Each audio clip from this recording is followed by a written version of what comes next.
Our work in R&D will build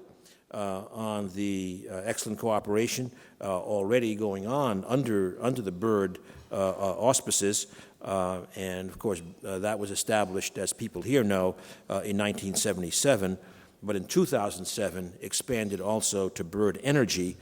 so an element to focus exclusively on clean energy technologies. The Byrd Energy, again, is bringing the vigor of the long-standing cooperation to research in areas like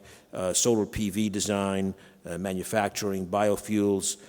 production from non-food feedstocks, wind measurements, fuel cells, batteries, sensors and controls to improve efficiencies in buildings,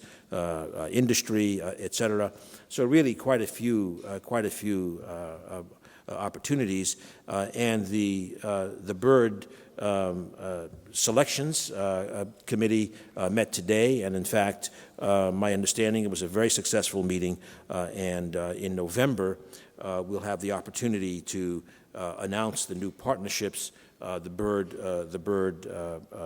awardees, and I think all of us should be continuing to support this program, and in fact continue to attract even more applicants and provide high quality opportunities for going forward.